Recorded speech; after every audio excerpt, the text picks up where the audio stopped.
خبر اپنے ناظرین تک پہنچائیں گے۔ پنجاب میں سیلاب سے مختلف حادثات میں اموات کی تعداد 104 ہو گئی ہے۔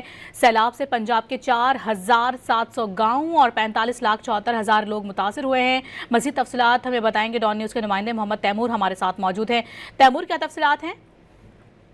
جی بالکل، صوبہ پنجاب میں سیلابی صورتحال اور مختلف حادثات کی وجہ سے اب تک 104 جانیں جو ہیں وہ جا چکی ہیں، جبکہ 4700 سے زائد موضع جات ہیں، دیہات ہیں جو اب تک متاثر ہو چکے ہیں۔ اب مجموعی طور پر اگر پنجاب کی بات کی جائے تو 45,74,000 لوگ اس سارے صورتحال میں اب تک جو ہے وہ متاثر ہو چکے ہیں، جن میں سے 25,16,000 لوگوں کو اب تک محفوظ مقامات پر جو ہے منتقل کیا گیا ہے۔ شدید سیلاب سے متاثرہ اضلاع میں 372 ریلیف کیمپس لگائے گئے ہیں، جبکہ مجموعی طور پر 459 میڈیکل کیمپس اس کے ساتھ جو ہے وہ لگائے گئے ہیں۔ اسی کے ساتھ ہی جو پی ڈی ایم اے کی جانب سے رپورٹ جاری کی گئی ہے اس حوالے سے منگلا ڈیم میں اب تک منگلا ڈیم جو ہے اس وقت 93% بھر چکا ہے، جبکہ جو تربیلا ڈیم ہے وہ 100% جو ہے بھر چکا ہے، اور مجموعی طور پر 104 لوگ جو ہے وہ مجموعی طور پر پنجاب کے اندر جو اپنی جان کی بازی ہار چکے ہیں۔ بہت شکریہ تیمور آپ کا۔